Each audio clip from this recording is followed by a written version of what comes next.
அன்புக்குரிய சகோதரர்களே, உலகத்தில் வாழக்கூடிய எல்லோருக்கும் சாதிக்க வேண்டும் என்ற எண்ணம் இருக்கும். எப்படியாவது வெற்றி அடைந்து வர வேண்டும் என்கின்ற அந்த துடிப்பு இருக்கும். இவர்களுக்கெல்லாம் இப்ராஹிம் நபி மிகச்சிறந்த ஒரு முன்னுதாரணம். இப்ராஹிம் நபியின் வாழ்க்கையில் 5 விதமான பாடங்களை அல்லாஹ் சொல்கிறான். அவர்கள் வாழ்விலிருந்து 5 பாடங்களை உம்மத் எடுக்க வேண்டும். என்ன 5 முக்கியமான 5 விஷயங்களிலே அவர்கள் முன்னுதாரணமாக இருக்கிறார்கள். ஒன்று, அவர்களின் இறை நம்பிக்கையில் அவர்களுக்கு நிகர் அவர்கள்தான். எனவேதான் அல்லாஹ் ஒத்தஹிது மின் மகாமி இப்ராஹிம் முசல்லா, இப்ராஹிம் நபி நின்ற இடத்தை தொழுமிடமாக நீங்கள் அமைத்துக் கொள்ளுங்கள் என்று அல்லாஹ் சொன்னான்.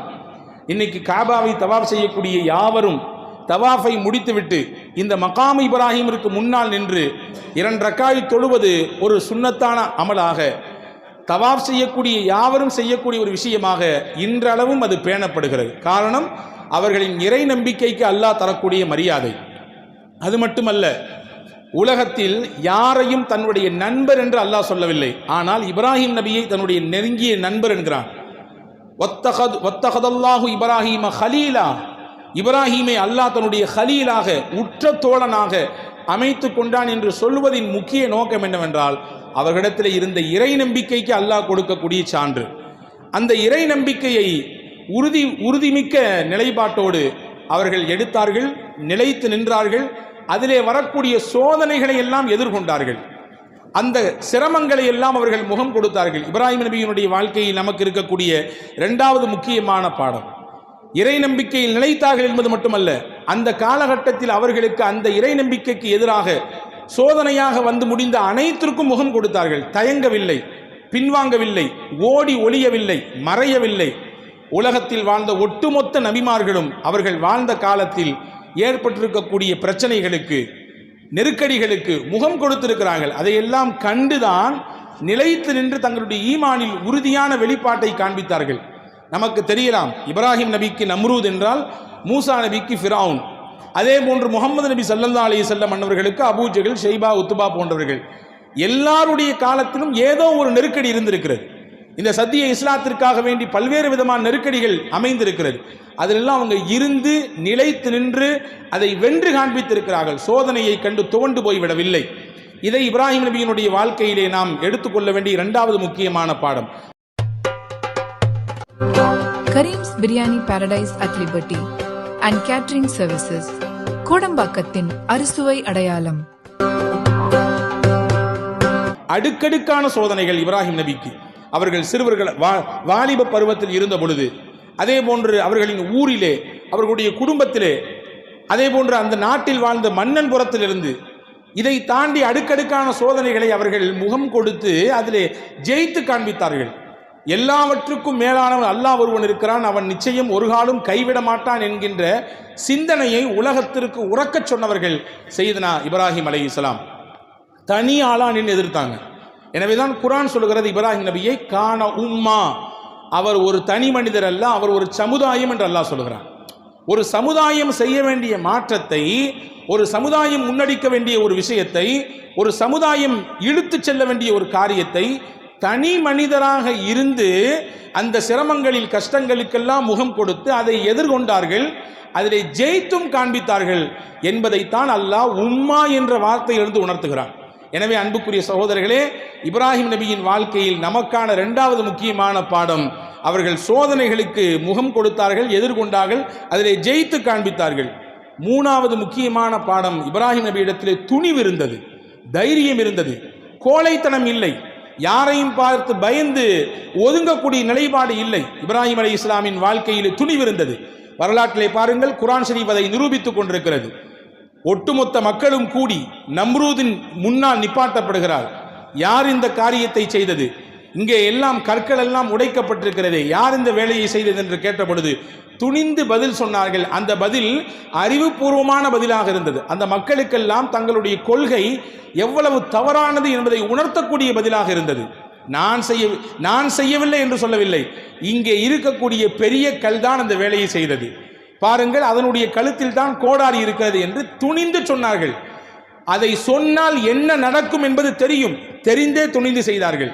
இது மட்டுமல்ல, நெருப்பு குண்டம் தயார் செய்யப்பட்டு விட்டது. தூக்கி எறிய போகிறேன் உன்னை, என்ன சொல்கிறாய் என்று கேட்ட பொழுதும் கூட ஹஸ்புனல்லாஹு வ நிஅமல் வக்கீல் ஃப நிஅமல் மௌலா வ நிஅமன் நசீர், என்னை படைத்தவன் அல்லாஹ், அவன் எனக்கு போதும்.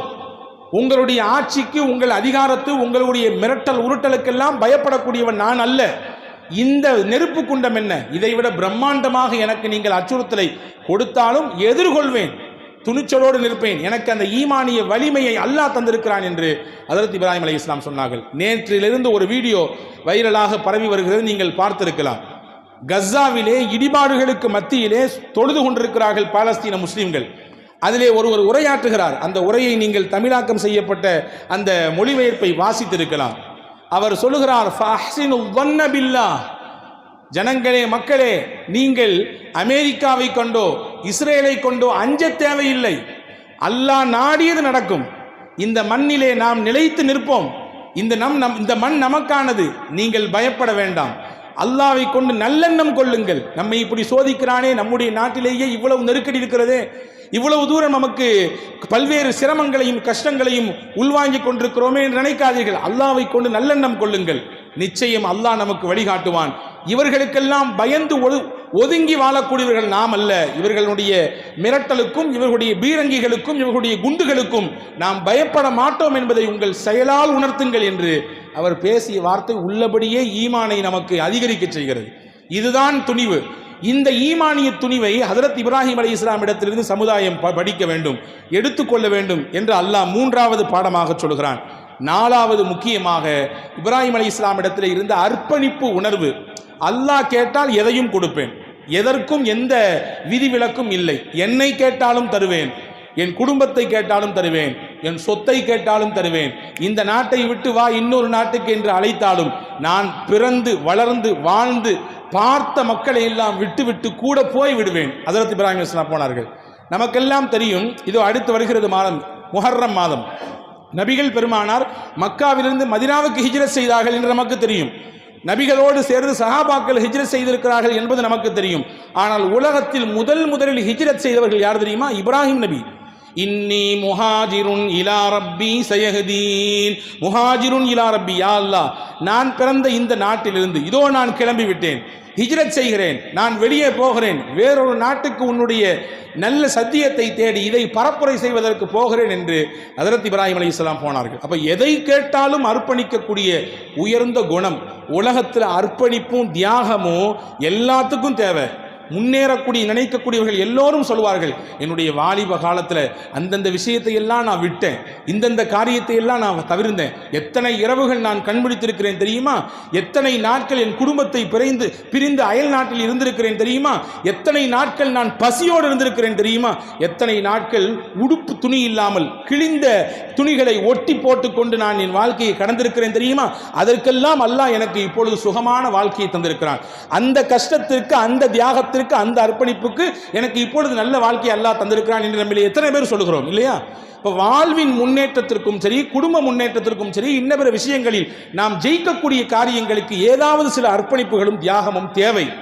அது இருக்கிற பொழுது அல்லாஹ் ஒரு கட்டத்தில் அதை ஏற்றுக்கொண்டு சிறந்த ஒரு வாழ்வை தருகிறான். அல்லாஹ்விற்காக வேண்டி ஒருவர் அர்ப்பணிக்க துவங்கிவிட்டால், அல்லாஹ்விற்காக வேண்டி ஒருவர் தியாகம் செய்ய துவங்கிவிட்டால், அல்லாஹ் அதை ஏற்றுக்கொண்டு மிகச்சிறந்த பரிசை அல்லாஹ் கொடுப்பான்.